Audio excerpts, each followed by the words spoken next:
E assim o processo terapêutico, eu não vou me levar até ele. Eu vou até ele, entrar no universo dele e ampliar esse universo, porque teoricamente o meu universo é mais amplo que o dele. Teoricamente deveria ser, né? Então eu vou entrar e nessa realidade trazê-lo para uma transformação, mas sempre considerando a realidade dele. Isso é muito especial de ser. E a matéria médica, a gente percebe que a maioria do olhar homeopata, não só dos médicos, mas de muitos terapeutas, é uma preocupação extremada, e a gente vai refletir um pouco sobre isso, sobre encaixar o paciente na matéria médica. Isso é perigosíssimo, isso é muito perigoso. E a gente vai entender com o passar do tempo, eu tenho certeza que vocês vão reconhecer a matéria médica como um elemento que vai acrescentar para eu chegar ao ser e a partir dele fazer uma transformação, não trazê-lo para um instrumento e ele é ápice, ele é isso, ele é aquilo outro, e eu vou estar limitando ele. Então a gente vai ter que explorar bastante isso. Quando Samuel Hahnemann ele começou a entender, ele pegou o primeiro elemento, a primeira substância homeopática, ela se chama China. Ele se deparou com essa informação teórica em um livro. Ele era médico, que abriu mão da condição de médico. Vocês vão conhecer na parte dos fundamentos históricos. E aí ele se deparou com uma substância.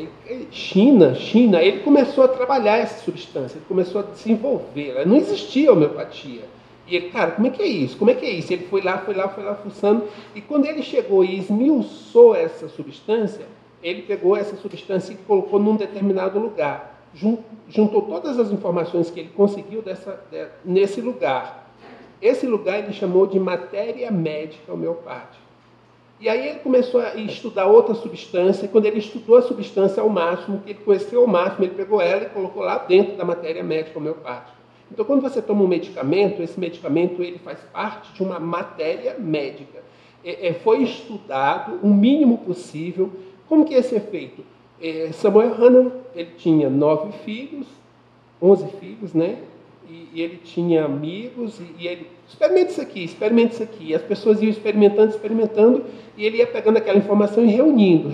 Onde ele reunia? Nesse espaço chamado matéria médica. E nós vamos conhecer esses elementos. Aí eu faço uma pausa, um parênteses, para aquele material que vocês receberam.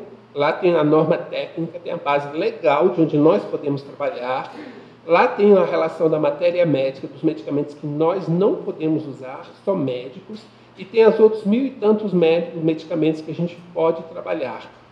Porque é preciso tirar, a gente tem muita coisa que precisa. Não adianta você imaginar que você vai fazer um curativo simplesmente botando um band-aid ou um esparadrapo. Você tem que fazer uma asepsia, você tem que fazer uma limpeza. E às vezes a limpeza dói mais do que a própria dor, o próprio sofrimento que você está vivenciando. Então nós vamos tentar entender esse ser. Nós vamos entender o processo patológico. Quem faz psicossomática, quem é psicanalista, quem faz transpessoal, quem faz psicologia, leva vantagens. Porque a gente vai tentar entender o que está por trás da dor, o que está por trás da cólica, o que está por trás do refluxo, o que está por trás do mioma, do câncer, o que está por trás disso, o que esse processo patológico traz consigo. E vamos tentar entender a matéria médica. Quando nós começarmos a falar sobre a substância apis, arnica, colocintes, antimônio crudum, beladona, vocês vão ver pessoas, vocês vão identificar pessoas, características, cor da pele, personalidade, o jeito que anda, o jeito que fala, e vocês vão começar a identificar as arnicas na vida de vocês. Existe dentro da homeopatia um sonho de consumo que é encontrar uma coisa chamada simílimum. Vocês vão ouvir muito sobre isso. Simílimum, que é um medicamento propício. A gente vai entender o que é ser unicista, o que é ser pluralista, o que é ser complexista. A gente vai entender tudo isso. O sonho de consumo do homeopata é ser unicista. Com uma única substância, ele atender todas as queixas da pessoa. Um só remédio. Porque cada criatura é uma caixa de surpresa, assim. Nem a própria pessoa sabe quase nada sobre ela. Então, como é que você vai querer achar essa pessoa é isso? Não. Lá no 6º, 7º encontro que você tem no processo terapêutico, que você vai começar a enxergar a pessoa. Ela vai tirando A partir do momento que ela vai adquirindo confiança em você, que ela vai tirando as armaduras, vai tirando os bloqueios, as máscaras, ela chega realmente e se revela. Mas dizer que, eu já sei quem é você, é muito complicado. A gente vai tentar entender esse movimento. E claro que durante muito tempo, quando a gente está aprendendo algo com alguém, a gente tem a tendência, até hoje, a pessoa que eu tenho como meu mestre, até hoje, eu ainda vejo falas, atitudes que são dele, isso está muito marcado na minha alma. Mas com um pouco de tempo eu fui construindo o meu próprio jeito de ser, a minha característica.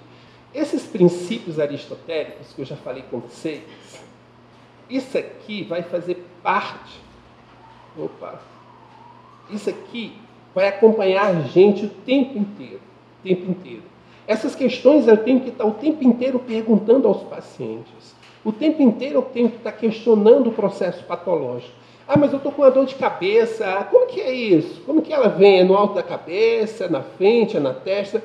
Como que é? É aqui, mostra para mim, é aqui. E essa dor de cabeça, ela pulsa, ela fura, ela bate, como que ela faz? Ela estica, ela torce? Como que é? Minha dor de cabeça, ela torce aqui do lado. E há quanto tempo que você tem? Tem 6 anos, e tal. Aí você começa, por exemplo, ouvir, você tem uma cólica, há quanto tempo? Há 6 anos. Eu tenho os problemas de furúnculo, há quanto tempo? Há 6 anos. Eu tenho uma insônia, há 6 anos. 6 anos? Então, por favor, fale-me sobre 2011. Vamos conversar sobre 2011. O que foi 2011? O que aconteceu em 2011? O que você ganhou em 2011? O que você perdeu em 2011? Então, quando eu estiver com um paciente e eu começar esse movimento dessa conversa, não é só porque eu quero saber o que foi, quando foi, onde foi. Não é só para eu, a partir disso, começar a tentar entender uma matéria médica, para encaixar os dois e trabalhar. Mas quando eu começo a fazer essas perguntas, não só para uma organização, mas para eu fazer o paciente olhar para ele mesmo. Quando ele para pensar, ele não vai lembrar de imediato. Mas com o passar do tempo que ele começa a usar o medicamento, começa a fazer o processo, as memórias começam a vir, eu não me lembrei disso, eu me lembrei daquilo. E aí você começa a juntar o retalho das coxas, vai juntando, daqui a pouco você tem um quebra-cabeças montado. Então a gente vai tentar entender esse movimento de tudo que eu sei, de tudo que eu não sei, entender esse movimento de luz e sombra, penumbra e umbra. Por que umbral? Onde está o umbral? O umbral está num lugar específico? O umbral está dentro da gente. Está dentro da gente. As 7 camadas para cima de luz e as 7 camadas para baixo de sombra está em mim. Eu navego nelas com muita naturalidade. Eu tenho que identificar onde eu estou nesse movimento. Quando eu encontro a luz, eu não elimino as sombras. Quando eu estou perdido nas sombras, eu não perdi a minha luz. É tudo junto e misturado. Eu só preciso saber como lidar com tudo isso. Aqui é uma das coisas que Samuel Hahnemann, quando ele começou a ter essa noção mesmo da homeopatia, o fundamento da doença da humanidade, ele chegou a fazer a seguinte afirmação: a humanidade está doente. Toda a humanidade está doente. Quando nós estudarmos miasmas, a gente vai entender o que ele quis dizer com isso. Qual o nível de adoecimento que você se encontra agora, nesse momento? Porque nesse momento nós estamos doentes de alguma coisa. Onde nós estamos? Como interferir? Então ele levantou essa primeira fala: a humanidade está doente. E a segunda fala: a humanidade está doente porque vive em pecado. Mas ele veio trazer pecado de uma forma muito interessante. Pecado na origem, a raiz da palavra quer dizer erro de alvo. Então o seu pecado é quando você erra o seu alvo, você está fora do seu caminho. Então se você está fora do seu caminho, você está em pecado. Se você está em pecado, você está sofrendo. Ainda que seja uma pequena angústia, um pequeno incômodo, uma pequena irritação, um pequeno medo, um pequeno mal-estar, uma pequena coceira, não interessa. A gente também vai entender os níveis de aprofundamento desse adoecimento, tá? Você precisa entender a sua doença, o seu grau de adoecimento. Você precisa entender, e a gente vai tentar esmiuçar com as questões, com as nossas falas, esmiuçar e fazer você olhar para você. Tudo começa com esse eu.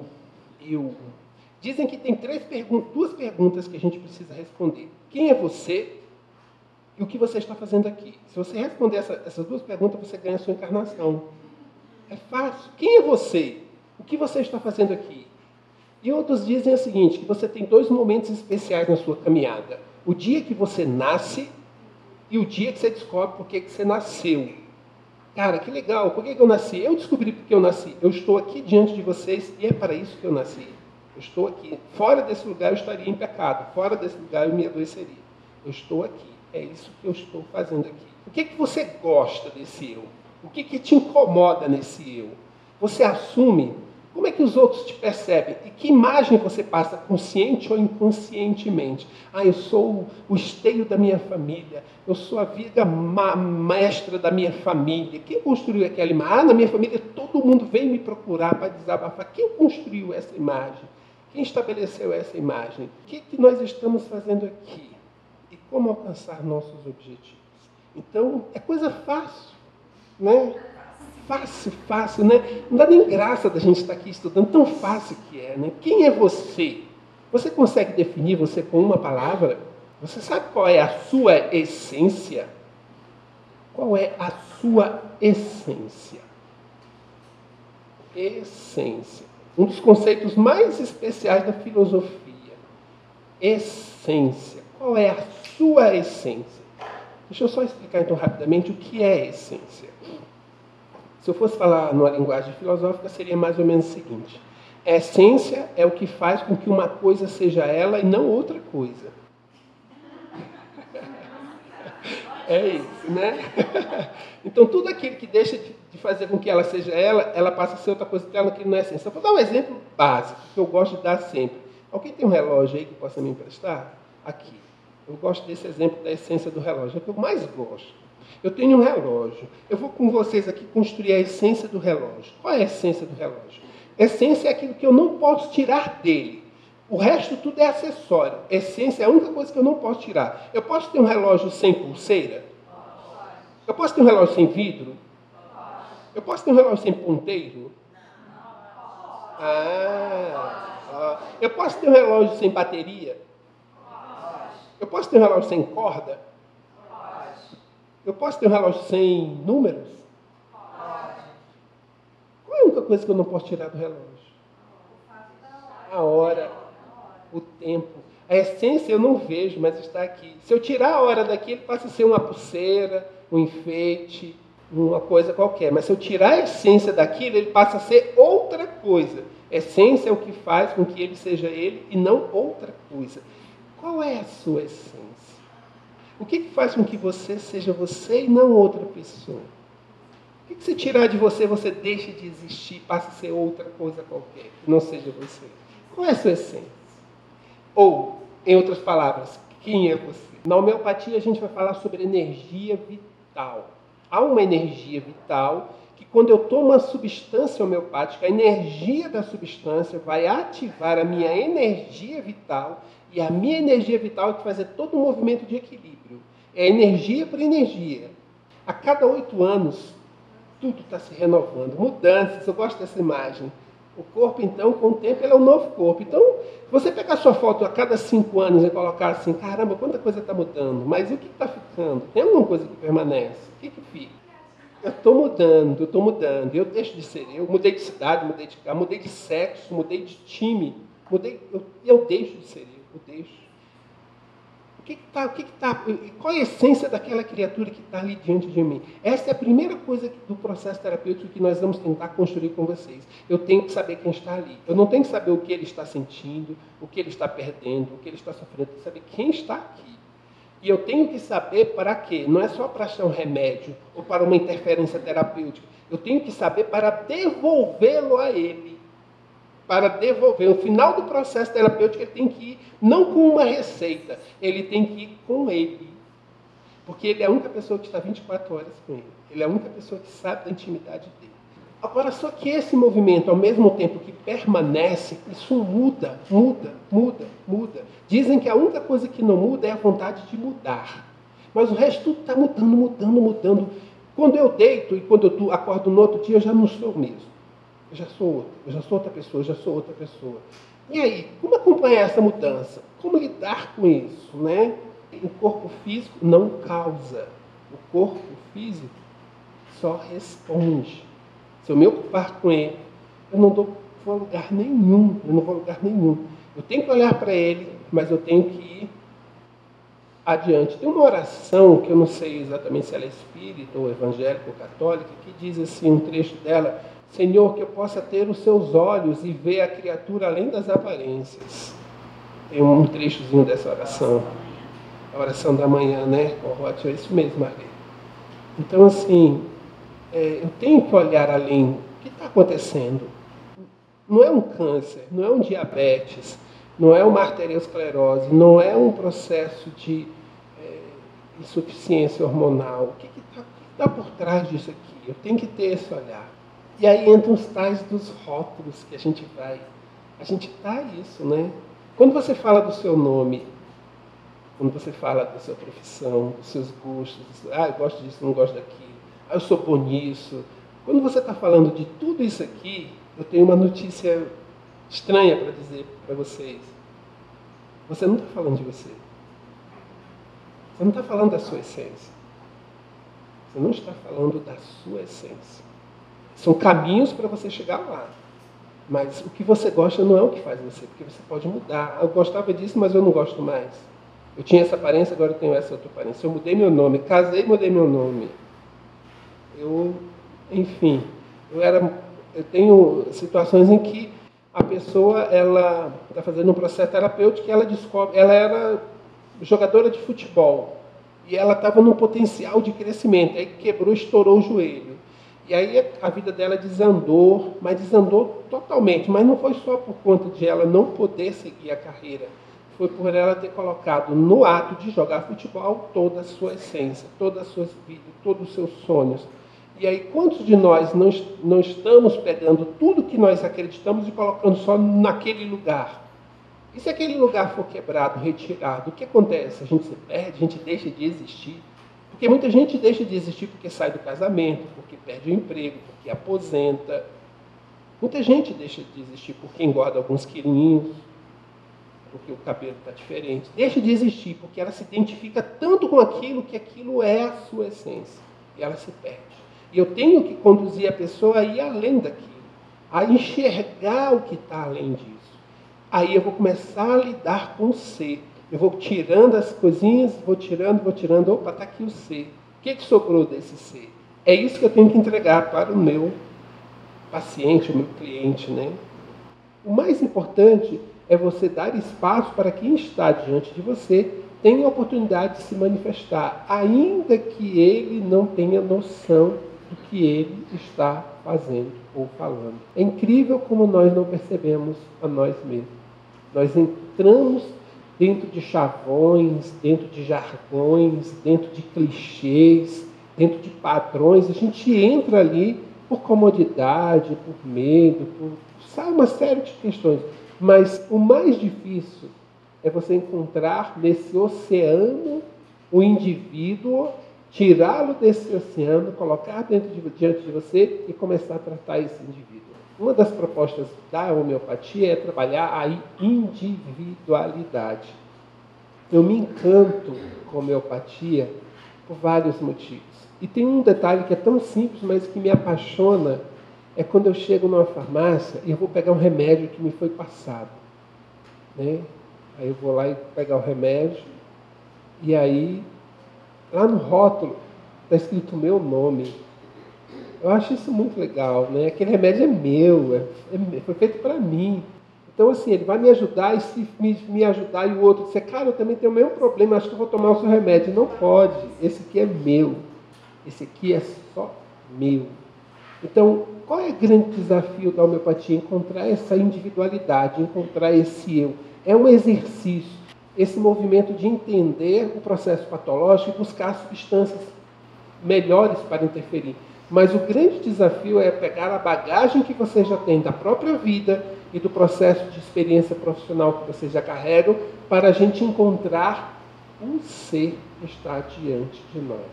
É uma viagem fantástica, é incrível. Por isso que cada encontro ele é gigantesco, cada retorno é algo renovador. Então, assim, é um trabalho que nunca se repetirá. Jamais. Você não pode dizer que tem monotonia, que tem rotina. Rotina de um horário e tal, mas o lidar com o ser que está diante de você é totalmente novo. Então, quando você tem essa referência de que a vida não é uma coisa solta no tempo e no espaço, e que tudo tem uma sequência natural, eu só preciso encontrar o fio de Ariadne para sair do grande labirinto e me livrar como é que é lá, do Minotauro. Mas eu tenho que achar o fio de Ariadne, a ponta do novelo. Às vezes está o maior bololô, como diz a criança, né? Está o maior bololô isso aqui, está todo enrolado. Mas você pode cortar tudo. Não, você vai ter que desatar, tirar os nós e tal, e desvelar, como as parcas faziam, né? Com o nó da existência. Você tem que... Onde estão os nós da minha vida? Onde estão os nós na vida dessa pessoa? Porque se a vida dela está curta, se o dinheiro está curto, a paciência está curta, as emoções estão curtas, é porque está cheio de nó. Porque quando o cordão está solto, ele é comprido. E dá para fazer muita coisa. Agora, se eu vou dando nó, já pegaram um pedaço de fio, um barbante, e já deram um nó nele? O que vai acontecendo quando você vai dando nó? Ele vai encurtando, vai encurtando, vai encurtando, vai encurtando, vai encurtando. Muita gente está com a vida curta por causa disso. Porque está cheio de nó. Mas de onde que vem esses nós? Do nada, nada vem. Samuel Hahnemann, quando ele estabeleceu o chamado organon, que é digamos assim, o fundamento do processo terapêutico na homeopatia, ele diz o seguinte, que o médico ele tem por finalidade trabalhar a cura do paciente para que o paciente realize os altos fins da sua existência. Em geral, a gente pergunta para as pessoas, por que você quer curar? Por que você quer eliminar esse problema que você está tendo? Se você pensar agora, exatamente agora, nas questões que movimentam a sua vida, você consegue identificar algum problema, alguma inquietação, alguma dificuldade? Difícil, eu acho que quase não tem, mas se você se esforçar, você acha. Você consegue achar alguma barreira, alguma dor, Agora, faço uma pergunta para você. Exatamente para que eu quero me livrar disso? O que vai ser da minha vida eu me livrando disso? Nós precisamos ter em mente que a nossa função diante de um ser que sofre não é só eliminar o sofrimento dele. É entender que aquele sofrimento existe porque em algum momento ele não está realizando os altos fins da sua existência. E que se ele não fizer isso, o processo de sofrimento irá voltar. De outra ou da mesma forma. Então o grande desafio não é eliminar algo que está ruim na vida de alguém. É fazer com que essa vida alcance um propósito. Um propósito diferenciado, que não seja apenas a realização financeira, a conquista do título, a sedução daquela pessoa amada, a barriga no tanquinho, aquela coisa. Não é só isso. O quê?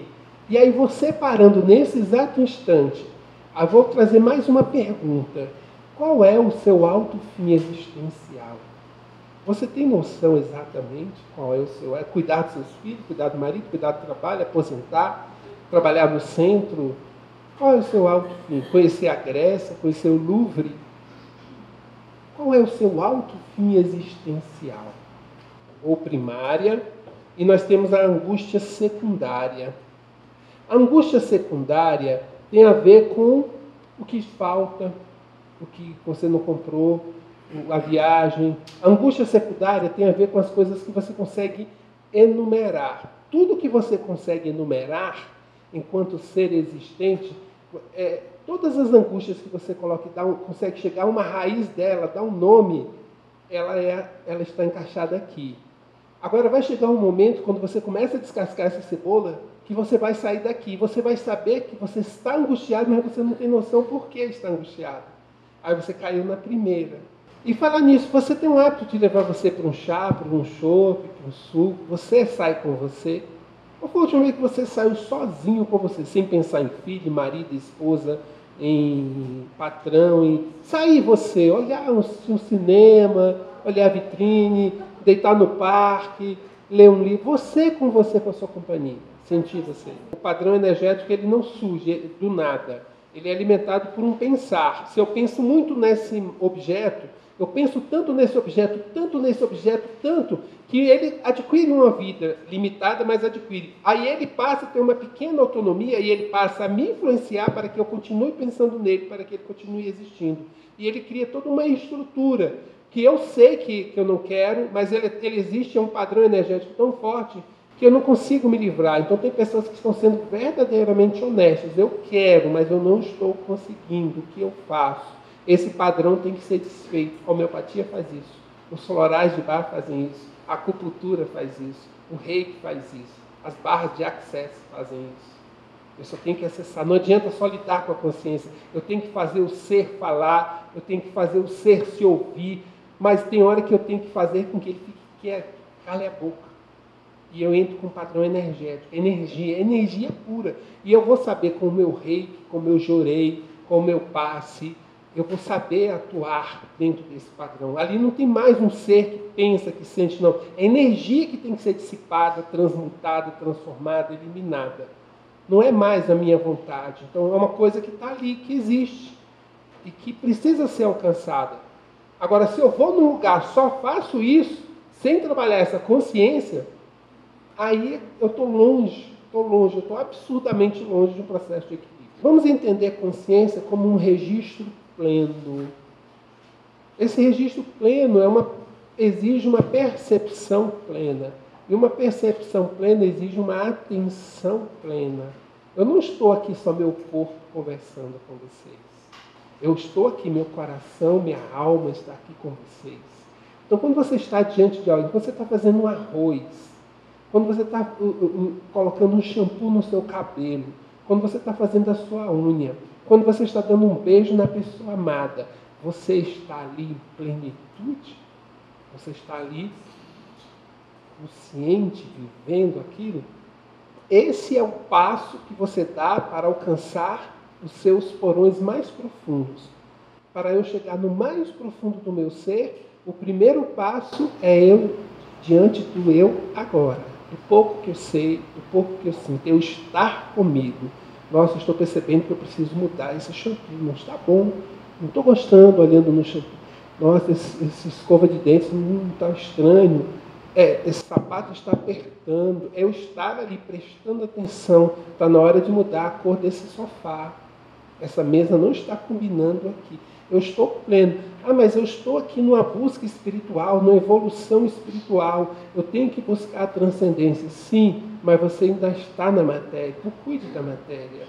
Troque a mesa, pague a conta, apague a luz, feche a torneira. Cuide das coisas práticas. Troque o óleo do carro. Verifique se o pneu está calibrado. Eu não tenho tempo para fazer isso. Eu estou na transcendência. Não, olha lá, estou gastando gasolina, gastando dinheiro. Você pode pegar esse dinheiro e usar outra coisa. Então seja prático, praticidade, plenitude, presença, inteireza na vida que está diante de você.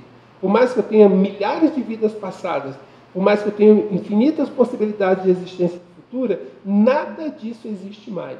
Conhecimento não é informação, como bem foi dito aqui. Conhecimento é, acima de tudo, vivência. A tal da sabedoria. Então, se você sabe e não transforma a sua vida, aquilo é conhecimento inútil. O Google sabe, o Wikipedia sabe, o livro sabe. Raul Seixas tem uma das canções dele em que ele fala assim: já fui católico, budista, protestante, tem um livro na estante, todos têm explicação. E daí? E daí? Mas se você vive esse conhecimento, consciência é registro pleno é conhecimento, conhecimento é vivência. Você tem isso está acontecendo? Conhecimento leva a consciência, consciência vivenciada leva a evolução. É para isso que você está aqui. Não adianta imaginar uma evolução transcendente. Se fosse para evoluir na transcendência, você não estava na imanência, você não estava na matéria. Eu não estou aqui à toa. Eu não estou aqui de bobeira. Não houve uma falha no projeto. Eu caí, não era o meu lugar, não era para estar aqui. Era para estar assim, exatamente no seu corpo, com a sua família, no seu trabalho, onde você, na quadra que você mora, naquele apartamento, com aquele síndico, com aquele porteiro chato. É exatamente isso que você tinha que estar. É exatamente isso. E aí?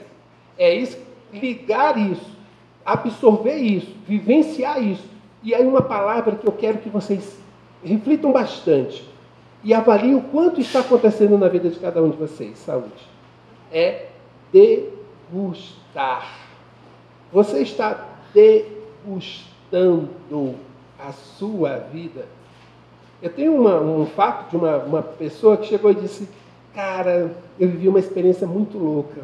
Eu passei em frente de uma loja, dessas lojas que vendem sofás e móveis super modernos e super transados, e eu me apaixonei por um sofá. Eu passei na vitrine e aquele sofá ali, eu falei assim: caramba, que legal esse sofá, que designer, que tudo.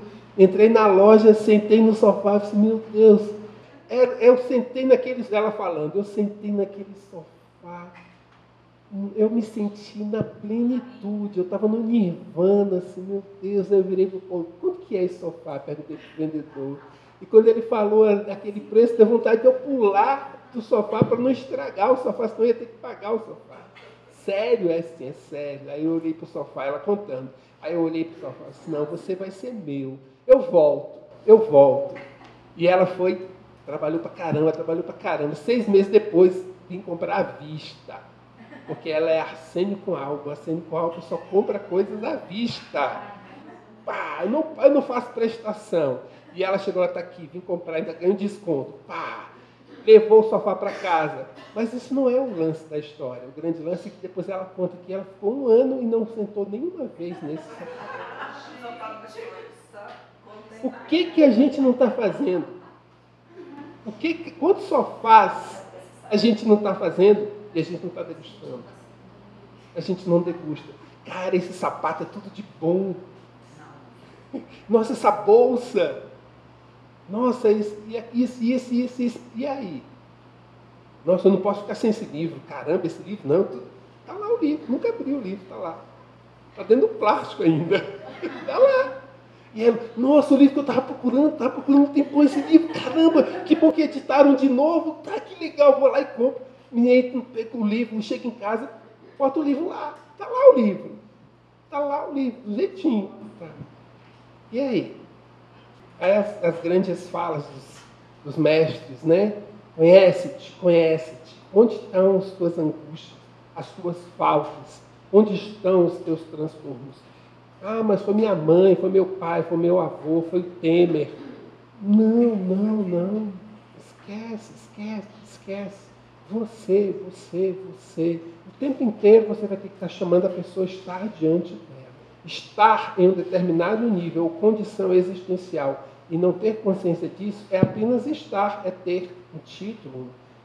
O que importa é você ser. O que você é. Tem aquela fala muito especial quando Moisés está subindo o monte para receber as tábuas da lei.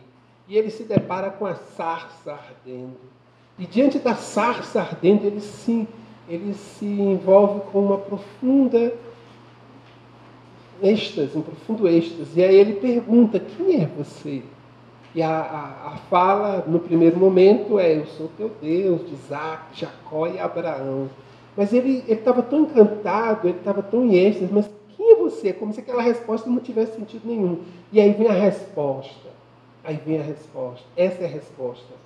Eu acho que quando eu ouvi essa resposta é que eu passei a entender que Deus é Deus.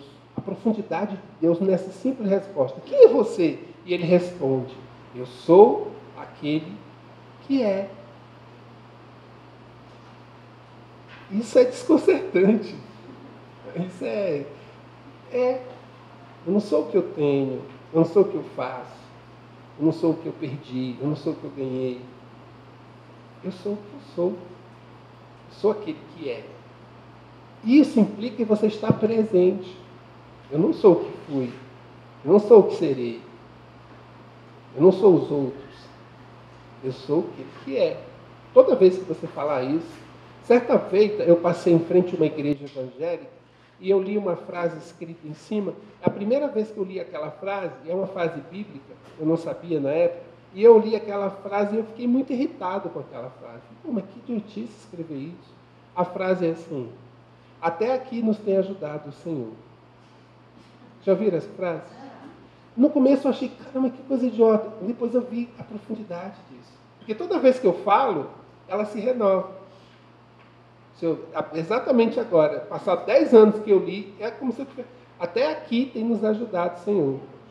Até aqui tem nos ajudado, Senhor. Toda hora que eu abro a boca para falar essa frase, está acontecendo. É uma manifestação desse Deus fantástico. Até aqui tem nos ajudado, Senhor. Então, consciência, ela me dá uma percepção clara. Eu sei o que está acontecendo. Você vai saber o que está acontecendo. Você sabe por que. Eu sei por que está acontecendo isso. Eu sei por que está vindo essa cobrança. Eu sei. E aí você paga com tranquilidade. Você paga a dívida sem sobressalto, sem culpa, sem ranço. Tem gente que paga alguma coisa e paga assim. Quando ela vai pagar, é uma loucura. Ela está aqui com dinheiro e ela vai pagar o outro. E ela está ali para pagar o outro. Eu vou receber o meu pagamento, Lúcia. Ela está pagando. Olha ela pagando. Ela está... E a coisa vai. E você começa a pagar uma multa. Ah, que maravilha, está aqui a multa, estou pagando essa multa, que felicidade. Né? Você está pagando a multa, você está pagando o imposto, você está pagando tudo, você está pagando, você fica, cara, estou pagando, estou feliz, não está pagando. A gente não tem essa consciência, deveríamos ter. E tudo que sai deveria sair com muita alegria. Com muita alegria. Com muitíssima alegria. A gente só se alegra com o que vem, com o que recebe. Tem gente que dá presente e não dá presente com felicidade. Tem gente que dá um sorriso e não dá com felicidade. Agora, quando recebe, fica feliz da vida. Tem gente que te cobra porque você não liga para ela, mas ela não liga para você. Tem gente que cobra porque você não lembrou do aniversário dela, mas ela não lembra do aniversário de ninguém. E é só, venha a nós o vosso reino, venha a nós o vosso reino, venha a nós o vosso reino. E o outro, dane-se. Então eu vou aprender isso. Por que eu estou pagando? Pagando por isso. Eu consumi. Eu fico estranho, eu acho estranho quando alguém diz, pô, esse mês eu estou pagando uma fortuna de água, de luz, de internet. Pô, você está usando, cara. Você está usufruindo um banho quentinho, tem água dentro de casa, você acessa a internet. Pô, cara, você está... Ah, mas que droga. Olha, você está jogando um peso em cima de... Daqui a pouco você perde a internet. Daqui a pouco você vai perder a luz. Você está amaldiçoando todo esse movimento. Né? Tem gente que... Às vezes eu sou estranho mesmo. Eu ando nos mercados, quando eu vou fazer compra, parece um pinto no lixo. Eu adoro andar e fazer compra em mercado. E eu fico olhando as pessoas com um carrinho cheio, desse assim, lotado, e as pessoas com cara feia. E, cara, tão felicidade, um carrinho tá levando comida para casa, um monte de coisa para casa. E o cara desse, como diria a amiga, com a cara de U voltado para baixo. Eu acho estranho aquilo, quando eu compro alguma coisa, seja lá o que for, eu fico tão feliz que eu comprei. Cara, que legal que eu comprei. Não, mas isso está caro, isso aqui. Pô, mas eu tô, poxa vida, que legal. Eu fico assim, qualquer coisa que eu compro, qualquer coisa que eu pago, qualquer coisa eu pago com muita alegria, com muita felicidade, com muita satisfação. Caramba, eu estou podendo fazer um movimento, Eu tenho uma consciência plena do que está acontecendo, né? Eu imagino um grande aquário, do tamanho dessa sala. Um grande aquário. E aí um cidadão chega na frente do aquário e fica olhando para o aquário. E os peixinhos lá dentro andando, nadando. E o cidadão para em frente ao aquário. De repente, um peixinho vem e para na frente dele, lá dentro do aquário, claro. Na frente dele, um peixe grande para lá e fica olhando para ele. E ele parado de frente para o peixe, fica olhando para o peixe. Aí daqui a pouco ele faz assim. E o peixe acompanha o movimento. Aí ele volta com a cabeça e faz assim, o peixe acompanha o movimento. Aqui é o peixe. Aí ele faz assim e o peixe acompanha o movimento. Aí ele faz assim e o peixe acompanha o movimento. Ele vai para cá e o peixe vem para cá. Aí ele vem para cá e o peixe vem para cá. Aí o cara que está do lado olha assim, caramba, que legal isso. Como é que você faz esse negócio? Me ensina como é que faz. Aí ele diz, mente superior domina a mente inferior. Sério, concentra aí que você consegue. Vou lhe fazer um lanche, já volto. O cara sai. Aí o cara... Aí daqui a pouco um peixe para em frente dele. Aí meia hora depois o cara volta. E ele está em frente ao aquário assim.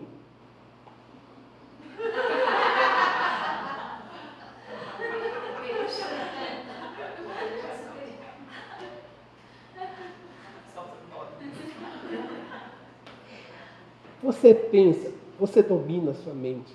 Se você dominar sua mente, você domina seu corpo, suas relações, suas produções. Você domina, começa com o domínio do seu pensamento. O seu pensamento é seu pensamento. Ter consciência é saber que eu estou pensando, essa merda que eu estou pensando é minha. Não preciso nem de um obsessor para pensar isso, não. Eu mesmo pensei isso aqui. Isso aqui não preciso nem culpar ninguém. Mas você sabe que é seu. Né? E os seus sentimentos, essa tristeza, essa dor, por que você sente essa mágoa? Por que você sente esse ressentimento? Alguém falou, você sabe por que você tem aquela tristeza com aquela tia, com aquele sobrinho, com aquele primo, com aquela vizinha? Por quê? Geralmente alguém falou alguma coisa. Mas você mesmo sabe por que aquilo existe. Consciência passa por isso. Passa por essa percepção clara. Tomada de consciência é um processo que acontece de forma pessoal. Ninguém vai se conscientizar por você. Ela é intransferível. Eu adquiri, vou passar para os meus filhos. É interessante porque você sabe da consciência, você sabe qual é a sua essência, você sabe quem é você, mas você não consegue falar. Pode olhar aí dentro, você sabe quem é você, mas você não sabe, consegue expressar. Não há uma coisa, uma palavra, uma imagem que você consiga expressar isso. Então você não consegue comunicar. E aí vem uma coisa muito interessante. Se você consegue falar da sua essência pelo seu exemplo. Tem uma fala de Francisco de Assis que é muito especial. Né? A maioria absoluta, quase todas as falas dele são muito especiais. Mas essa me veio à mente agora que diz assim. Ele diz assim, cuidado com a sua vida. Muito cuidado com o seu viver. A sua vida pode ser a única forma de as pessoas verem o Evangelho. Eu vou pegar essa ideia. A sua vida ela é tão importante se você tomar cuidado com ela. Se não tomar cuidado, você pode estar influenciando pessoas. E as pessoas começam a ver a sua essência não pelo que você diz, mas pelo que você, olha aí que legal, pelo que você é e pelo que você simplesmente emana de você. Você acorda, você não pensa, eu vou fazer isso, eu vou ser assim, você não há intenção, você é. Como diz o professor Clóvis nas falas dele, o sapo sapeia, a girafa girafeia, o mar mareia. E você? Dianeia? Luceia? Terezeia? E aí? Você é o que você é. Você é o que você é. Você consegue ser isso quando você está triste, quando você está chorando, você está com fome, quando você está bem vestido, quando você está com a roupa rasgada, quando você perdeu o horário, quando você chegou mais cedo. Você consegue se manter-se? Você ser você? Esse movimento de busca de tomada de consciência, você não conseguiu e pronto, cheguei lá. Não. No outro dia tem que começar de novo. No outro dia de novo. No outro dia de novo. No outro dia de novo. Caramba, cansa, né? Cansa. Mas é assim que é o processo. É movimento. Evolução é movimento. É ação, é atitude. É começar de novo todo o tempo. E é interessante, é começar de novo sem abrir mão do que já foi feito. Onde que cabe tudo isso? Onde que cabe tanta vida, tanta essência, tanta descoberta, tanto choro, tanta lágrima? Quem lida com a apometria sabe isso. Onde que cabe tudo isso? Onde que está tudo isso? Está num fragmento em algum lugar, no tempo e no espaço? Não, está em você. Onde que está? Na 37ª camada da cebola? Não, está em você. Porque ao mesmo tempo que é uma cebola que você tira cascas, há uma outra fala que diz assim, a gente conhece a árvore pelos frutos. Tem árvore seca que você pode botar neon, pode botar outdoor, pode botar jovens com um pompom lá do lado dela, que ela não dá fruto. Agora a outra árvore está lá caindo a manga, caindo tudo, ela se dá, ela se entrega, ela não está pensando, eu vou dar 3 mangas esse mês. Não, ela vai jogando, a mangueira vai jogando as mangas, vai jogando, e pronto, o movimento vai acontecendo. É interessante a gente reconhecer que despertar-se, tornar-se iluminados, não é apagar ou jogar o apagar das sombras fora. É um conquistar, é um agregar. É você saber que está tudo à sua disposição e que você acessa a hora que você quer. Porque tem hora que você vai ter que alcançar a sua brutalidade, o seu grosseiro, e botar o dedo na cara de alguém e mandar ele ir à merda. E tem horas que você vai ter que pegar alguém, abraçar e chorar junto com ele. Eu estou aqui para evoluir. Você não está aqui para adquirir títulos, nem para perder 10 quilos até o próximo verão. Você está aqui para evoluir. Se você perder 10 quilos, ótimo. Se você conseguir um título, ótimo. Mas não é para isso que você está aqui. Você está aqui para evoluir. Vamos refletir um pouco sobre isso. Evoluir é despertar. Despertar, acordei. Eu antes dormia. Agora eu estou um momento desperto. Todos os grandes mestres, todas as religiões falam sobre o despertar. Todos. Shiva, Krishna, Buda, Paulo de Tarso, todos eles falam sobre o despertar. Sair do mecânico, superar o complexo de Gabriela, né? Eu nasci assim, você sempre assim, você sempre assim. Né? E aí você começa a quebrar a chamada roda do Sansara. E aí eu paro de me desidentificar. Eu não me identifico mais com os meus rótulos, nem com os meus apegos, porque eu estou cheio de apegos. O budismo vai falar que o fundamento de tudo é os apegos. Tanto seja para buscar o que me é positivo ou para fugir do que me é negativo. Você consegue estar em paz com você, mesmo quando você faz algo muito errado, algo muito feio? Você consegue se acolher, levar você para um passeio e dar uma nova chance, ou você fica se martirizando? E quando o outro erra, você perdoa realmente, você releva, você entende a limitação do outro? E aí entra o elemento, essa palavra noxas, ou noxes, isso faz parte da nossa história. O que são noxas? Noxa, e eu preciso diferenciar isso com muita consciência. Noxa é todo elemento que faz uma intervenção comigo. Tudo aquilo com o qual eu tenho contato. O ar-condicionado é uma noxa. O jeito que você me olha é uma noxa. Aquele pão estragado é uma noxa. A lembrança daquele acidente é uma noxa. A preocupação com a aposentadoria é uma noxa. Noxas são todas as influências que acontecem nas nossas vidas.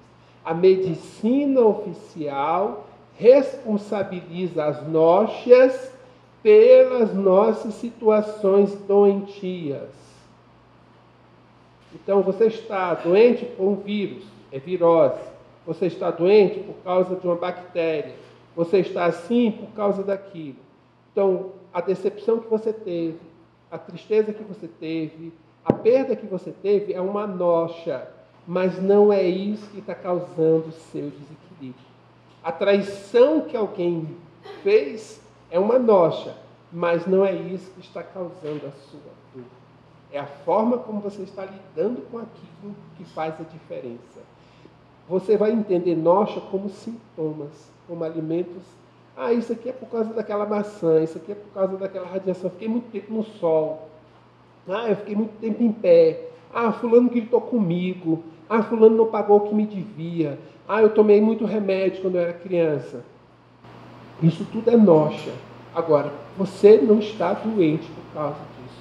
Você está doente porque você não está no seu equilíbrio. Você não está com a plenitude da sua consciência. Você está doente porque você não está com você na sua essência. Você perdeu o caminho em algum lugar dessa estrada. Você andou tomando desvio.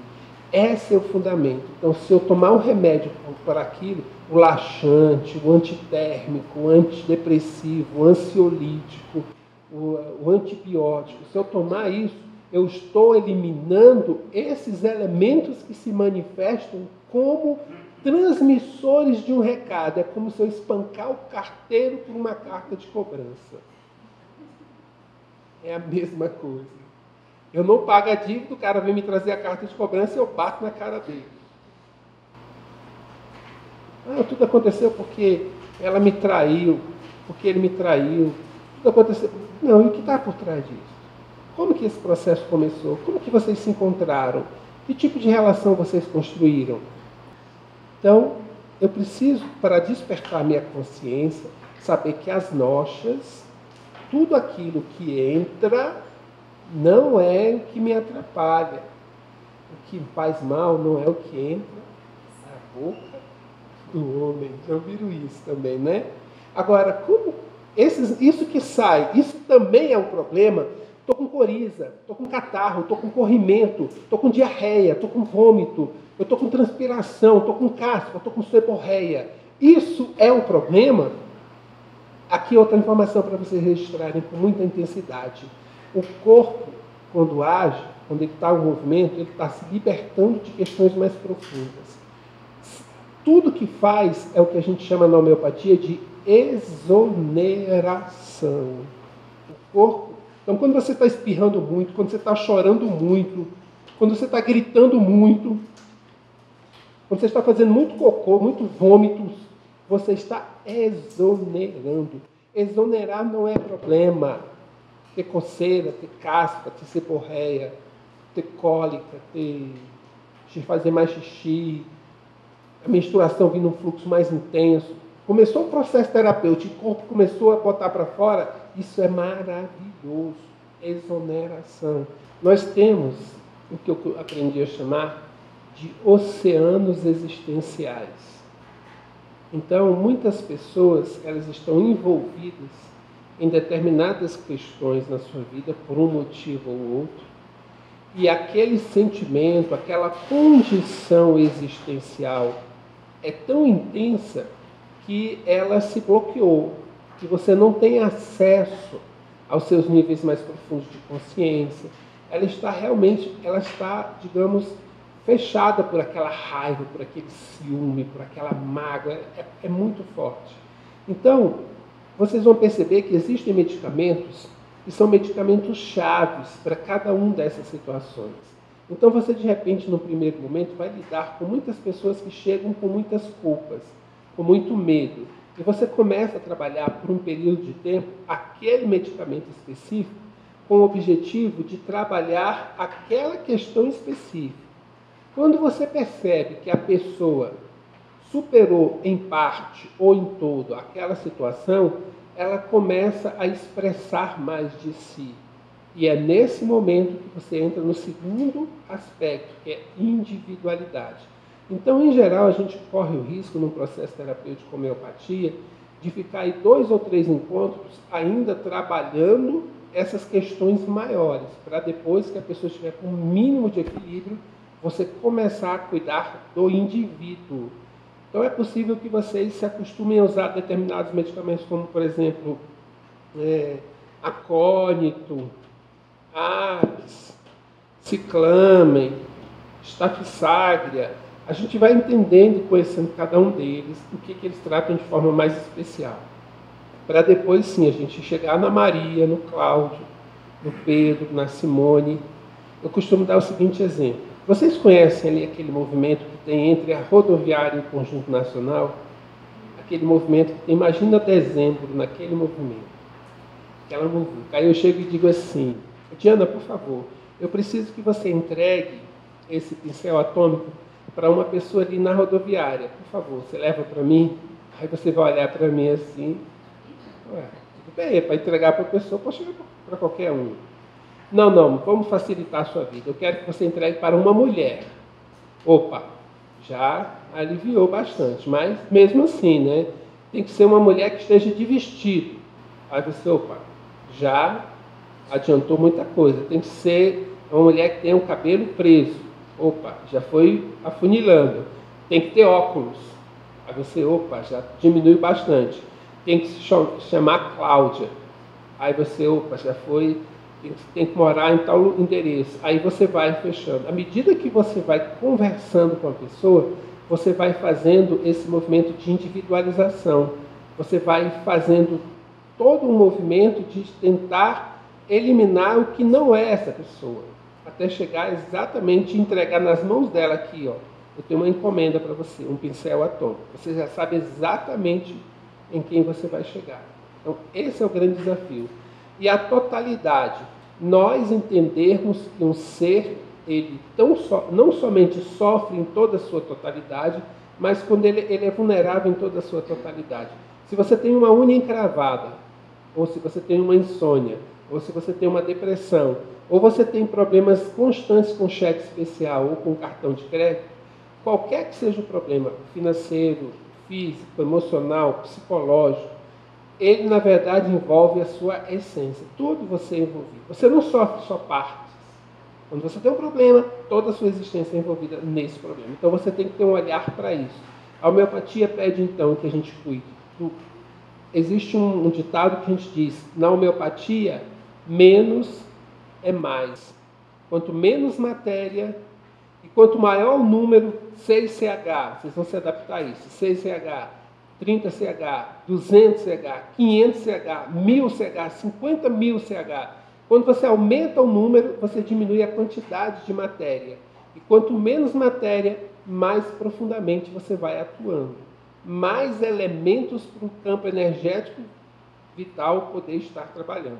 Nós vamos começar dizendo que, também que a homeopatia não considera a existência de doenças. Então a homeopatia não cuida de diabetes, não cuida de câncer, não cuida de gripe, não cuida de miomas. A homeopatia cuida de pessoas que estão doentes. Se eu me preocupar com aquilo que se apresenta, que está fora de um padrão, existe uma taxa. Se as suas taxas estiverem entre esse número e esse número, você está com saúde. É assim que funciona. O nosso desafio é tentar que, além daqueles números, daquela taxa, daquela imagem que veio na ressonância, existe um ser por trás disso. E a pergunta é, por que é que se manifesta dessa forma? Então, quando eu vou à medicina oficial, e eu apresento como a Bruna falou, mas eu estou aqui com uma sinusite, está com a coriza, está me entupindo o nariz, então eu não tomo alopatia? Claro que você vai tomar. Vai lá, e eles são especialistas e estudaram que aquele medicamento vai ajudar a fazer um desentupimento do seu nariz. Ok, desentupi. Resolvi o meu problema? Para o otorrinolaringologista, você resolveu o seu problema. Ele vai bater uma outra chapa, não existe mais isso, né? Vai fazer um novo exame e vai constatar, olha, não tem mais nenhuma região inflamada, você está curado. Ótimo, você está curado. Para a homeopatia, não. Para a homeopatia, não. Na verdade, você não está doente porque você estava com coriza, ou com rinite, ou com sinusite. Você não está doente por causa disso. Você está doente por outras questões. A gente tem que entender primeiro você e depois, lembra, entender o ser e depois entender o processo patológico para fazer uma interferência. Mas a interferência que a homeopatia propõe é muito pequena. Por isso é que vocês que já são profissionais que lidam com o ser, precisam entender que essa ferramenta homeopatia, ela vai enriquecer o agir de você. Não é a homeopatia que vai curar ninguém. A homeopatia é parte riquíssima de um processo que pode transformar aquela pessoa. Enquanto aquela pessoa não se transformar, o processo de adoecimento vai se manifestar. Seja no nariz, seja no útero, seja na pele, seja no osso, seja nos relacionamentos, seja nos gastos compulsivos, seja o que for. Quando você está num processo de desequilíbrio, de adoecimento, a sua energia vital, ela está enfraquecida. Agora, prestem atenção nisso, por favor. Essa energia vital está em desequilíbrio, está enfraquecida, então ela deixa de atuar junto ao sistema imunológico, automaticamente o corpo perde as suas defesas. É entregue ao inimigo, digamos assim. Quando você faz uso da homeopatia, o medicamento que você usa, ou melhor, a energia desse medicamento, ela vai de encontro a essa energia vital, Essa energia vital vai ativar os sistemas de defesa e fortalecimento do ser e ele volta ao seu estado de equilíbrio. Agora aqui tem a pergunta. Esse estado de equilíbrio, ele foi afetado e automaticamente a pessoa entrou no estado de desequilíbrio. O que causou o desequilíbrio? O que causou... Eu sei que eu posso ter ficado no ambiente com ar-condicionado e eu fiquei com coriza. Eu posso saber que eu fiquei no ambiente com ar-condicionado e a minha garganta ficou rouca, que eu tive uma inflamação. Eu posso saber que tem um elemento físico, uma noxa, que influenciou o meu corpo e eu fiquei adoecido. Agora a gente vai buscar na psicossomática e nas representações simbólicas que todo o processo de adoecimento dessa região tem a ver com 3 elementos. Primeiro, expressão, capacidade de expressão. Todas as vezes que você não está se expressando, você corre o risco de afetar essa área. Segundo problema que pode estar acontecendo, você está tendo dificuldade na relação entre o seu íntimo e o seu externo. Todas as vezes que você, na relação com o de fora, você não está conseguindo se encaixar, ou o de fora está invadindo demais o seu interno, você vai ter problemas nessa área. E todas as vezes que você tiver com problemas entre o concreto, o físico, representado por aqui, e o sutil, representado por aqui, todas as vezes que você estiver em desequilíbrio nessa relação, você vai ter problemas aqui. Em qual desses problemas aquele paciente está se encaixando? Algum deles, ou eu não estou me comunicando bem, ou não estou querendo ouvir alguma coisa, ou eu não estou sabendo falar o que eu tenho que falar, eu nem sei que eu tenho que falar alguma coisa, enfim. Mas essa energia vital, em desequilíbrio, quando eu entrei num ambiente que tinha ar-condicionado, foi provocada uma inflamação na minha garganta. Quando eu tomo a homeopatia, ela fortalece a energia vital e ela ajuda essa defesa a expulsar aquele desequilíbrio. O meu organismo elimina a inflamação na garganta. Eu curei a pessoa? Não. Por que eu não curei?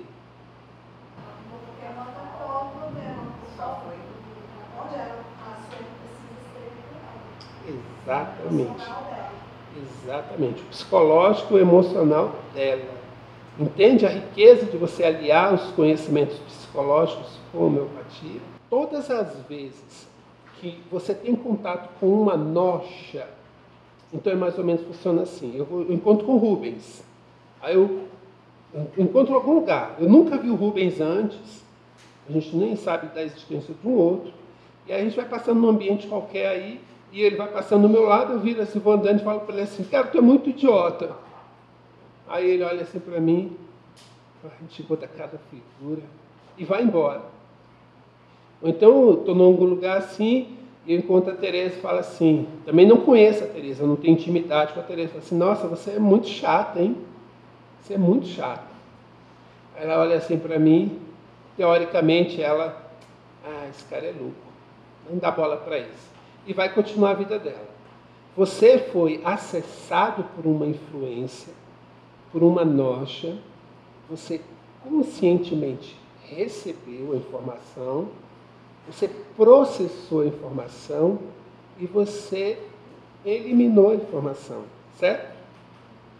Maluco, tem que fazer. Agora, imagine o Rubens encontrando uma pessoa que ele ama muito, que ele tem muita estima, que ele tem muita consideração, e de repente essa pessoa, no momento lá de uma conversa com ele, fala assim, você é muito idiota. Aquele idiota de um estranho que ele nunca viu antes, e o idiota de uma pessoa que ele ama muito, essas duas falas têm diferença? Ótimo. Então, aqui começa a doença. Aqui começa o adoecimento. Aqui, no que eu absorvo. No peso que eu dou. Cara, mas eu me dedico tanto a essa criatura, faço tudo, trabalho, me empenho, me chama de idiota, me chama de chato. Caramba, aí eu acordo de madrugada, vou tomar um copo d'água e fico remoendo aquilo, fico remoendo aquilo. Começou o meu desequilíbrio. Eu estou no meu campo energético com uma energia que não me pertence. Um pensamento, um sentimento. Está envolvendo a minha estrutura. Isso não é meu. Puxa vida, que droga. Eu estou ali distraído. Nossa, mas me chamou de chato, me chamou de idiota. Tá? Aí eu passo, faço um monte de coisa, e daqui a pouco, um mês depois, nossa, mãe, fulano me chamou de chato. Cada vez que eu penso, cada vez que eu dou acolhimento àquilo, aquela energia negativa, ela vai se densificando. Quando o meu sistema energético, meu energia vital está em equilíbrio, ela mesmo pega aquela energia que eu acolhi, não era para acolher, eu acolhi, e essa energia vital provoca uma exoneração, uma defesa. E aí ela provoca uma diarreia, um vômito, uma transpiração, um corrimento, uma coriza, um fluxo hemorrágico, um fluxo menstrual mais intenso, lágrimas, gritos. Tudo isso é o meu sistema de defesa atuando para tirar aquela energia que chegou com um sentimento, uma tristeza porque me chamou de chato, mas que se densificou e que está distribuída aqui, me desequilibrando. A minha inteligência vital reconhece aquela energia e transmuta, transforma, densifica e coloca na forma de um catarro, na forma de uma transpiração, de uma diarreia. Então ela veio. Se essa energia vital está em equilíbrio, ela no primeiro diarreia que for, ela põe tudo para fora. Ai, você livrou daquele, ficou um dia inteiro no trono, com diarreia. Ai, que bom. Quando eu saio de um processo de diarreia, de vômito, ai, que bom, eu já esqueci que aquela figura me ofendeu. É assim que funciona, né? Não? Então, o sistema de defesa fez um trabalho à toa. A energia volta a circular. Por quê? Porque minha mente continua martelando aquela ideia. O meu sentimento continua englobando aquele sentimento. Aí ele acumula nova energia. Ou vem uma nova diarreia, uma nova transpiração, um novo choro, uma nova coriza.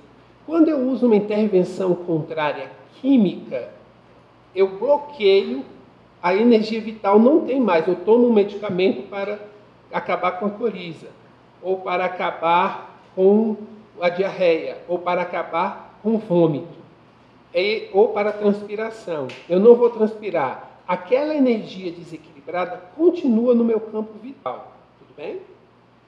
Ela vai ter que sair. Aí, o que a inteligência vital vai fazer? Vai procurar um outro lugar para descarregar aquela energia.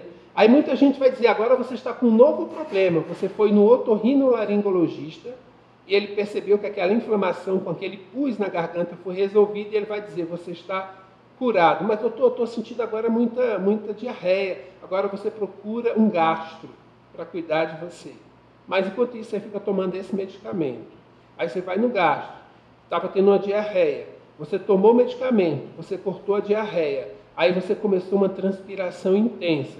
Agora você tem que procurar um dermatologista, que ele vai cuidar das suas glândulas. Aí você vai no cara, aí você cura, aí você elimina a transpiração, aí começa a aparecer caspa, seborreia. A gente ainda está no primeiro nível de defesa, são 3 níveis. O primeiro é externo. O primeiro nível de defesa, o organismo está jogando para fora. Para fora. A pergunta original foi, o elemento químico atrapalha isso? Não foi essa a pergunta? Então vamos lá. Eu tenho aqui, abusando da imaginação de vocês, um corpo humano. Um corpo humano que está aqui. A energia vital é um conceito eu quero que vocês entendam que ela permeia o ser, ela envolve o ser, mas ela está presente não apenas como um campo áurico, um campo eletromagnético. Ela envolve o ser, envolve cada célula do ser. A energia vital está junto aos seus pensamentos, a energia vital está junto aos seus sentimentos. Tudo que você pensa, tudo que você sente, tem energia vital ali, permeando tudo aqui. Então, quando você está num processo de desequilíbrio, essa energia vital se enfraquece. Ela não dá conta de fazer a defesa do organismo. Aí você entra com a homeopatia, ela se fortalece e joga aquilo para fora.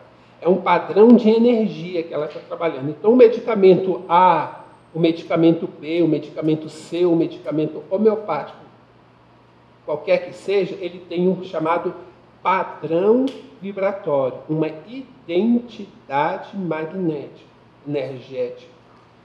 É como a sua digital, é como sua íris. Por isso é que eu entendo que se eu colocar num composto, num vidro, 3 medicamentos homeopáticos, se eu for complexista ou pluralista, botar 3 medicamentos juntos, eu entendo que cada medicamento tem um endereço diferenciado. É diferente de produtos químicos, que quando se encontram, pode criar um terceiro. Dá para entender essa ideia?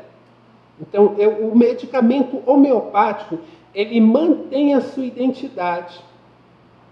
Se você chega e tem uma personalidade definida, e onde você chega, num lugar muito rico, num lugar muito humilde, num lugar com pessoas muito honestas, num lugar com pessoas muito desonestas, você vai entrar e você vai sair sem perder-se, sem deixar de ser o que você é. Tudo bem? Se você não tem personalidade, se você é frágil, se você tem interesses outros, você chegar no ambiente, alguém disser uma coisa, você se agrupa aquilo ali.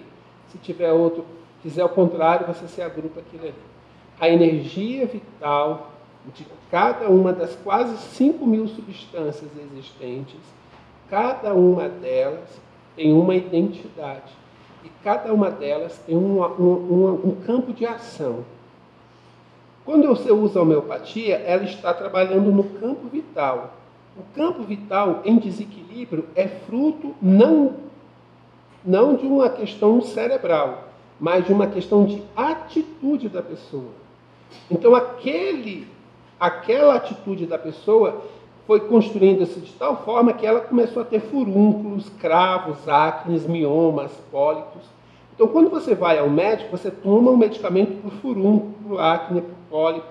Quando você usa a homeopatia, você tenta trabalhar o que causou o elemento energético primeiro, que causou o distúrbio, não de consciência, né? Elemento energético. E aí, a homeopatia age na energia vital. Então, o elemento químico não atrapalha a ação da homeopatia. Não atrapalha. Só que, aí vem as perguntas.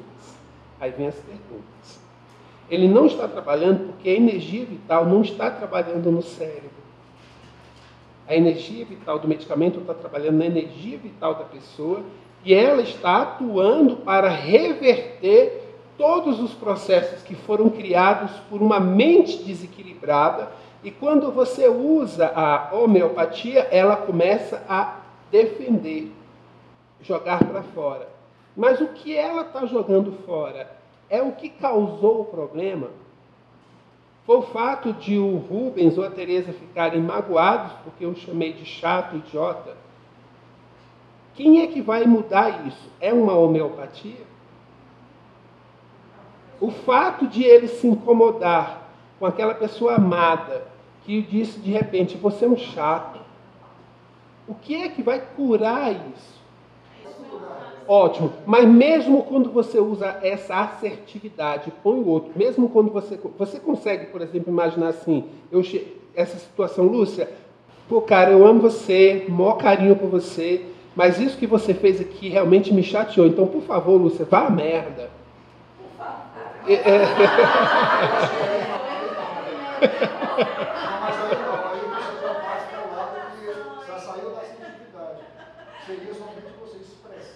Mas ótimo, mas você está caminhando, mas expressar o sentimento que aquilo foi causado, não a pessoa. Mas você tem essa assertividade, inclusive está inserido na ideia de assertividade, o discernimento dos fatos. O que você fez me machucou. Você não, você é querida. mas o que você fez me machucou. Claro que eu não vou dizer, por favor, mas quando eu tiver essa atitude de mandar você a merda, eu estou separando. Eu estou, agora será que a outra pessoa está separando? Nada, pessoal. Se eu, mesmo que a pessoa afirme que é contra a sua pessoa, você não pode levar para o lado pessoal. Karma, e eu vou pegar Paulo. Paulo, numa das suas epístolas, nos diz: o amor cobre a multidão de pecados. Então eu vou começar a seguinte afirmação. Quando a figura A machuca a figura B, o machucar aqui não foi o ato físico. A deu um tapa em B. Eu não estou falando do machucar o ato físico, porque eu sou um estranho e nunca vi a Sônia. Eu nunca vi a Sônia na minha vida. E aí eu chego e dou um tapa na Sônia. Pá! Eu dei um tapa na Sônia. Agora, uma pessoa muito, muito amada da Sônia, muito, muito, muito, que ela ama muito, ela dedica a vida a essa pessoa. E essa pessoa chega e dá um tapa na Sônia. Foram 2 tapas, foram 2 atos físicos, certo? Qual desses 2 elementos causam karma? Uma reação. Karma é reação. O que vai causar uma reação? O que vai causar um movimento de descaminho, de desconstrução, de sofrimento, de angústia? Quando ela acolheu um sentimento e aquele sentimento fez com que ela se desequilibrasse e nesse desequilíbrio ela perdesse o seu rumo, aí essa pessoa que deu o tapa adquirir um karma, porque ela saiu de um caminho graças a uma intervenção sua. Enquanto ela estiver andando fora daquele caminho, você está comprometido com ela. E o seu trabalho não é levar um tapa, é ajudar para que ela volte para o caminho dela. Isso é karma, isso é resgate kármico. Não é levar um tapa, não é sair levando um tapa. Ok, então o figura A, que tem um peso significativo para B, construiu uma ofensa tal que B se desestruturou e se perdeu. Passaram-se séculos. E A, sempre se encontrando com B e tentando, poxa, depois de muito tempo, B se tocou. Cara, que merda que eu fiz. Desculpe falar tanta merda, tá, gente? Eu vou tentar mudar isso. Que droga que eu fiz, que droga que eu fiz, que droga que eu fiz. Depois de muito tempo, ele se tocou disso. Caramba, que coisa, eu não devia ter feito isso. E aí ele tenta, vida após vida, encontrando com B e tentando. Só que B está tão desestruturado que está cheio de ressentimento, cheio de dor, cheio de mágoa. Toda vez que A se aproxima, ou B destrói, ou B se afasta, ou B ignora, ou B vai embora. E continua em seu desequilíbrio. E A tentando. Vamos pular. Eu tenho C e eu tenho D. C deu um tapa e desequilibrou D. Depois de muito tempo, C se tocou que precisava ressarcir. Não, depois de muito tempo, esse aqui foi o A. D entendeu C. Cara, ele estava num momento de desequilíbrio, não era pessoal. Ah, deixa pra lá, você esquece isso. Mas o C continua com um forte sentimento de culpa. Meu Deus, o que eu fiz? Meu Deus, o que eu fiz? Meu Deus, o que eu fiz? Meu Deus, e repetindo. Só que quando D perdoou de verdade, D se desvinculou de C. Vou voltar para A e B. A e B. A resolveu realmente pedir perdão, só que B não aceitou. Mas aqui foi tão intenso, tão honesto, tão sacrificante, ele fez tantas coisas que ele conseguiu se desvincular de B. Só que eu tenho C que está cobrando. Eu tenho B que está se sentindo cobrado. O que vai acontecer? Não é pessoal. Não é pessoal. Sintonia. sintonia, afinidade. Deu para entender essa ideia? Por isso é que eu defendo a teoria de que nada é realmente pessoal. Ele não está fazendo, ele está colocando em cima de mim, quando ele está me ofendendo, me agredindo, ele está colocando uma dor que ele carrega, um sofrimento que ele possui. Ele está dando do que tem. Ele está colocando para fora tudo. É tão cego que se... Então você encontra uma pessoa que casa com A, separa, casa com B, separa, casa com C, casa com D, e ele mantém as mesmas esposas, ou o mesmo esposo, o mesmo padrão. O que aconteceu?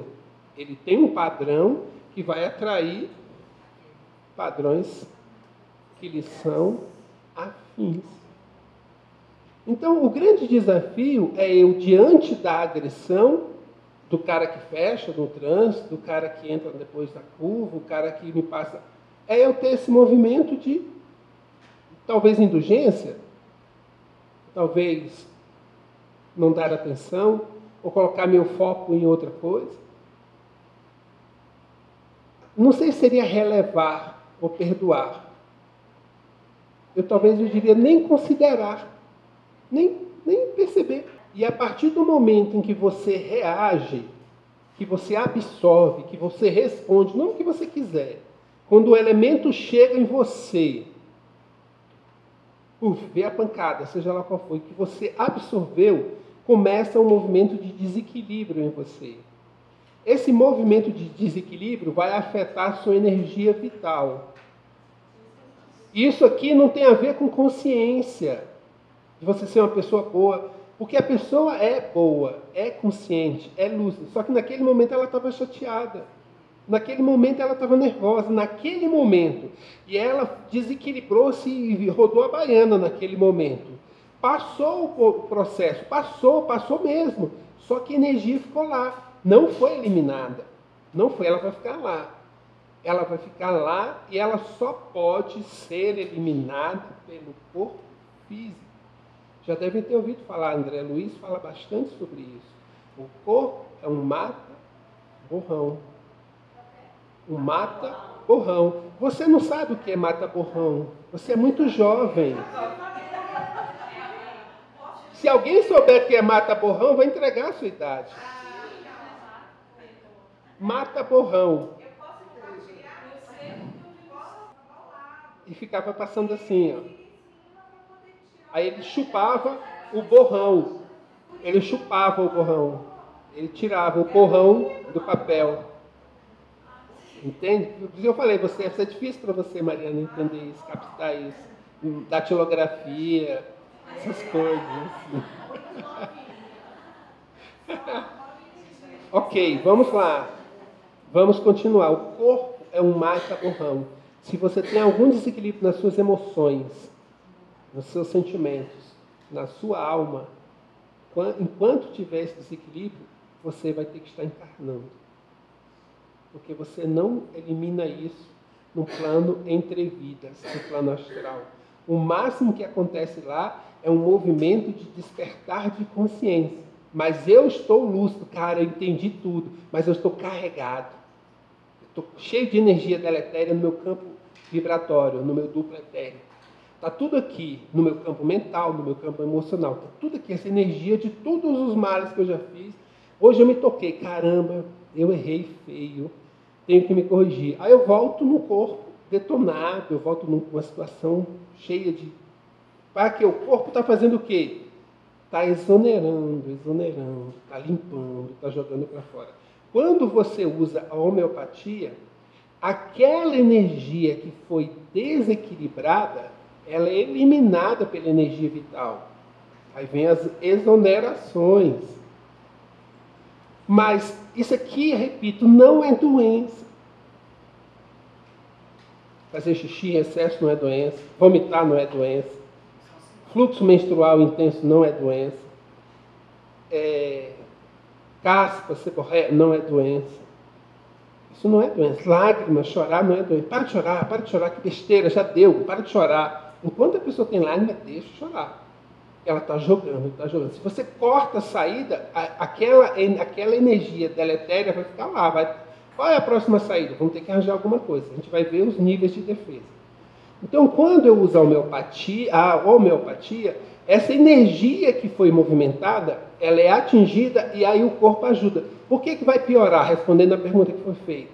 Porque está ampliando essa eliminação. A homeopatia está ajudando a inteligência, de forma o mais natural possível, a fazer o seu trabalho de exoneração. Ter saúde é estar limpo, é jogar para fora, é ficar leve, é jogar esses pesos. O avião que está caindo, tem que jogar os pesos fora para ele continuar voando, para chegar no aeroporto. Joga bagagem, joga banco, joga tudo. Mas ele tem que continuar voando, tem que jogar carga fora. Quanto mais carga você vai jogando, mais o seu avião vai subindo. Quanto mais carga você vai guardando, mais o seu avião vai descendo. Vai afundando, vai afundando.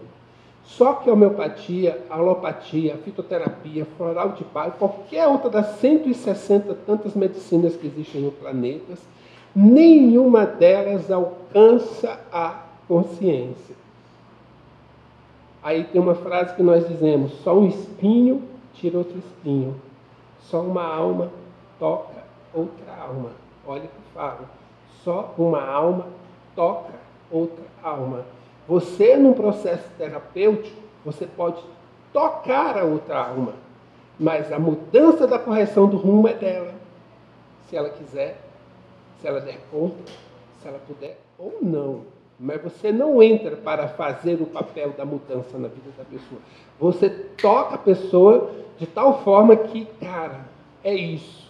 Se ela vai conseguir ou não é outra história. Se ela tiver uma ajuda para tirar essas energias densas, aquelas formas, pensamentos que nós falamos hoje de manhã, ela vai se tornar leve e aí ela desperta. Poxa, tudo começou quando eu ouvi aquilo daquela pessoa amada. Pô, mas caramba, ela só não foi pessoal. E aí você procura, ô fulano, aconteceu isso, está assim, assim, assim, assado. Eu interpretei por todos esses anos assim, assim, assim, assado. Eu quero te pedir desculpas. Quantos de nós consegue fazer isso? O que o outro vai aceitar, vai fazer com o meu pedido? Poxa, que bom, estava esperando isso. Ótimo. Ah, não adianta não, agora você vem, agora que eu estou com dinheiro, agora que eu fiz a minha lipo, agora eu não quero mais você. Eu não quero mais papo com você. Então a outra não. Mas aí é com ela. Eu vou seguir minha estrada leve, suave, vou seguir minha estrada. Mas, enfim, energia vital trabalhando no campo vital. O campo vital estimulado recupera todas as questões que foram ligadas no campo mental, emocional e físico. Agora, a consciência ainda não foi tocada, não foi mexida. A homeopatia não está provocando nada. Olha que louco. Ela não promove cura e nem promove desequilíbrio. A homeopatia atua no campo energético e o campo energético que trabalha as defesas do corpo. Físico, mental, emocional e espiritual. O corpo é que se cura. Olha só que interessante. Ela evita interferir com o sistema de defesa, ou quando muito coopera com eles. Nosso processo de lidar com o ser em sofrimento tem que ser isso. Não sou eu que interfiro. Eu estou no movimento e dando elementos para aquilo que foi falado de manhã. Ser natural pela própria pessoa, a própria Diana, dianeando, que vai se harmonizar. Eu tenho que dar todas as ferramentas para você, abrir todos os espaços de reflexão, de questionamento e de intervenção para você fazer o movimento de se equilibrar. Se você está aqui no espaço terapêutico, quando termina a sessão, a consulta, e você fecha a porta e vai embora, é você que está com a sua vida. Se você não muda, eu continuo mesmo. Uma conscientização, caramba, o que eu fiz? Puxa vida, o que eu fiz? Arrependimento. Se você for pegar os 12 passos do AA, do NA, todos eles têm mais ou menos isso também dividido lá. arrependimento. Puxa, o que eu fiz? Caramba, por que eu fiz isso? Nossa, que droga ter feito isso. Aí eu vou fazer um movimento de recomposição. E aí, isso me faz me aproximar de onde eu causei um problema. Cara, eu fiz mal a você. E aí essa recomposição é eu pedir desculpas. Mas depois, não é só eu pedir desculpa. Puxa vida, Lúcia, me perdoe, eu peguei os seus 100 reais. Eu não resisti, eu fui lá e peguei seu dinheiro. Não, Milton, tudo bem, está perdoado, só me paga. Que é o ressarcimento. Ressarcir. Colocar de volta no lugar. Eu perdoei. Você me perdoou. Cara, eu sei que ela me perdoou. Agora eu vou fazer de tudo para ajudá-la. E aí vem um pai e uma mãe que trabalha feito um jumento para dar tudo para aquele filho. E você não entende por que uma pessoa se sacrifica tanto por outro. Ele está no movimento de ressarcimento. Ele que estabeleceu. Vou trabalhar e vou recompor. Tudo que eu tirei dessa criatura, eu vou dar tudo para ela. Vou devolver tudo, tintim por tintim, vitem por vitem. Ressarcir. Depois eu vou me comprometer a não mais cair. Eu me comprometo a não mais cair, a não repetir o processo. Mas aí depois eu vou auxiliar os que estão aqui. E o ciclo vai se repetindo. Aí eu saio e aí eu volto para a escola, não mais como um aluno, eu volto como um professor. E aí o movimento volta o cíclico, mas num nível diferente, numa instância diferente. Agora eu tenho que ajudar, eu tenho que fazer esse movimento, estar acontecendo. Não vai acontecer só porque um belo dia eu percebi, caramba, o que eu fiz com a minha vida? Se ficar só nisso eu não resolvo nada. O primeiro passo sempre tem que ser seu, sempre. Em qualquer nível psicológico, esotérico, qualquer coisa, tem que ser seu. O segundo também é seu. O terceiro, e todos. Esse que é o grande lance. É você, a caminhada é sua, a estrada é sua, não é minha. A sua estrada é minha, é sua, não é minha. A homeopatia vai considerar a existência de doenças quando o organismo não puder estar fazendo uso de seus mecanismos naturais. Então, a doença na homeopatia, a grande doença, não é o furúnculo, não é o mioma, é a falta do natural, do espontâneo na vida daquela pessoa. Essa é a maior doença.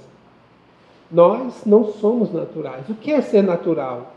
Deepak Chopra, ele tem um trabalho chamado 7 Leis Espirituais para o Sucesso. Não sei se vocês já viram. E tem uma lei, acho que é a 4ª ou a 5ª, não sei de cor, que diz... É o princípio do menor esforço. É o princípio do menor esforço. O que você faz? Você pergunta para você, o que eu estou fazendo? Eu preciso me esforçar muito para fazer isso? Se você tem que se esforçar muito, você corre o risco de estar fazendo uma coisa que você não era para estar fazendo. Quando as coisas simplesmente fluem no que você vai fazer, você está mais perto do seu caminho do que mais para longe. Então, a homeopatia vai trabalhar muito com o elemento natural. Tudo que eu estou fazendo com homeopatia é um reforço da energia vital que, por sua vez, está jogando essas impurezas todas para fora. Está eliminando, está jogando, exonerando. Então, essa eliminação pode ser integral e parcial. Então, vou dar um seguinte exemplo. Se eu estou num nível de equilíbrio, vamos dizer assim, vamos colocar que equilibrado é quem está no nível 10. Quem está no nível 10 está em pleno equilíbrio. Vamos colocar que uma pessoa que está se apresentando doente, ela está se apresentando no nível 2. De 0 a 10, ela tem 2 de equilíbrio. Ela só tem 2. Nesse nível de equilíbrio, ela está eliminando uma série de coisas. A inteligência vital reconhece a força, o nível que ela está e respeita esse nível e elimina algumas coisas. Quando essa pessoa melhora, quando você faz uma intervenção e que ela começa a melhorar, que ela vai para o nível 3 de força, o que acontece? Ela tem mais coisas ainda para eliminar. À medida que você vai se fortalecendo, então é mais ou menos assim, eu tenho uma doença de peso 10. Aí vem uma outra doença de peso 11. Aí depois vem uma doença de peso 12. E outra de peso 13. Vou construindo aquela camada de cebola. Aí quando eu chego na doença de número 15, eu começo a fazer o meu tratamento. Aí eu cuido do problema 15. Aí ele elimina. Aí eu digo, nossa, que bom, me eliminei desse problema. Aí vem o outro. Aí vem o outro, vem o outro. Então o que acontece? Eu tenho um nível de fragilidade que só me permite lidar com esse peso. Quando eu me fortaleço, eu posso ter um peso a mais. Por isso essa ideia de que antes de piorar, de melhorar, a tendência é piorar. Porque aparentemente, quanto mais eu rezo, mais assombração aparece. Aparentemente eu estou fazendo de tudo para melhorar isso. Eu estou, na verdade, jogando fora tudo aquilo que a minha alma tem que eliminar. Quanto de carga eu tenho que jogar fora nesse voo que eu estou fazendo, que se chama hoje Lúcia, Diana, Rosângela, Mariana, Adriana, fez rima. Quanto de carga eu tenho que jogar fora nesse voo existencial? E quando eu jogo uma carga, qual é a próxima carga? Quantas cargas eu tenho para jogar fora? Aí entra parte do trabalho de autoconhecimento. Saber de você. Saber de que, peraí, isso aqui não está bem, eu preciso trabalhar, eu ainda estou limitado nisso, isso aqui ainda está me pegando, eu ainda preciso sair de um tempo de cena, preciso tirar mais férias, preciso de um fim de semana fora, preciso sair da rotina, preciso ter uma tarde só minha. Quantos casais conseguem ter um dia só seu, uma tarde só sua, uma noite só sua? Ah, vou sair com os amigos, vou jogar um futebol, vou sair com as minhas amigas. Quantos tem isso? Onde um vai, o outro tem que estar. Ou quando sai, fica ligando toda hora. Mostra aí na chamada de vídeo onde você está. Né? Quantos de nós tem o seu próprio espaço para manifestar-se, para poder descobrir onde que estão as suas limitações? Tudo o que está se apresentando, o corrimento, o furúnculo, o mioma, o pólipo, o câncer, o diabetes, o glaucoma, tudo que está se manifestando, isso não é causa de nada. Isso é consequência. Se eu cuidar só disso, eu não chego a lugar nenhum.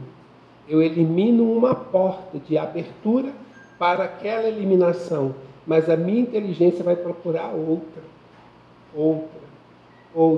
Porque a inteligência, por mais que esteja me acabando, ela quer preservar a minha vida. Até mesmo um caso de tuberculose, de câncer, é uma tentativa da energia vital preservar a vida. É interessante, ainda que o meu corpo inteiro esteja se desfalecendo. Por isso eu vou repetir uma fala de um oncologista que eu disse no último encontro. Ele disse: eu encontro muitos pacientes que recebem alta, mas continuam doentes. E eu encontro muitos pacientes que vão a óbito completamente curados. Como que é isso? Então a inteligência vital conseguiu, salvou uma vida. Mas que vida é essa que o corpo foi para o caixão? O corpo não sou eu. Lembra dos rótulos? Eu tenho algo a mais. Por isso a pessoa pode ter 96 anos, numa doença terminal, vegetando numa cama. Continue cuidando dela. Continue. Enquanto ela tiver um fôlego de vida, continue cuidando daquela criatura. Porque eu não estou cuidando daquele corpo vegetando de 96 anos. Eu estou cuidando daquele espírito imortal. Porque às vezes 3 meses a menos é um bebê de 3 meses que precisa vir só 3 meses para expurgar um monte de coisa. Olha a trabalheira, uma gestação, 9 meses, tá? Depois ficar 3 meses e ir embora. Olha o trabalheiro que Deus tivesse esperado 3 meses apenas lá atrás. Olha o trabalho que ia ser poupado para tanta gente. Então, o tempo inteiro tem que estar nesse movimento. As emocionais, isso bloqueia as nossas defesas. Eu me prendo ao trauma, eu me prendo à situação e eu me esqueço de mim. E eu vou viver o trauma, o bloqueio. Temos os conflitos psicológicos, a gente vai detalhar mais isso aí. Os bloqueios químico-medicamentosos. Então, quando eu tomo antidepressivo, eu não estou impedindo a ação energética da homeopatia. A homeopatia não depende da minha consciência. Quando eu tomo um antidepressivo, eu estou bloqueando a minha sensibilidade e a minha sensibilidade bloqueada vai impedir que eu tenha um acesso maior à minha consciência, ao meu autoconhecimento. E aí eu não acessando o meu autoconhecimento, eu não vou conseguir descobrir por que é que eu estou fazendo aquilo comigo. E automaticamente eu não consigo sair do padrão, eu continuo andando em círculo, eu passo a vida inteira andando em círculo, correndo atrás do próprio rabo. Não é o elemento químico que impede a ação da homeopatia. A homeopatia está fazendo o seu trabalho. O elemento químico está impedindo o despertar da criatura. Nenhum medicamento químico cura. Nenhum medicamento químico cura. Eles estabilizam situações, mantêm o controle, anestesiam, impedem dores, mas a cura é um processo que vem do ser. E se ele está anestesiado, adormecido, bloqueado, obtuso nas suas percepções, como ele vai amadurecer? Como ele vai despertar algum senso crítico se ele não consegue desenvolver um mínimo pensamento, um mínimo raciocínio? Como que vai fazer isso? Como que uma criatura se movimenta em direção à sua autopercepção se ele não tem nem noção de nada? Ele está ali vegetando, como aquela criança de 5 anos que diz: é como se eu não estivesse em mim. Como se eu não estivesse em mim. E o cérebro, ele é uma ferramenta do espírito. O cérebro não toma decisões por si. O cérebro expressa decisões ou vontades ou interesses do espírito. Então, se eu tomo um medicamento que simplesmente leva algo químico a uma região do cérebro que passa a não mais emitir o impulso, não quer dizer que eu controlei a minha vontade. Ela pode estar reprimida, ela pode estar... Então, se eu parar de usar aquele medicamento, eu vou ter a minha compulsão de volta. Eu tenho que entender por que existe aquela compulsão. Como se dão as suas sensações? De que forma que você associa as suas ideias, seus interesses? Como que está o seu nível de imaginação e a sua memória? Ou seja, se você tem algum problema nessa área, a sua vontade pode começar a ter problemas. Você vai ter algumas limitações. Tá certo? Que problemas seriam esses? É os chamados plus ou minus. Você aumenta em intensidade, então entra o quê? A megalomania, aquela vontade, aquela percepção de que tudo é maior, de que você é maior, de que as coisas, tudo se amplia.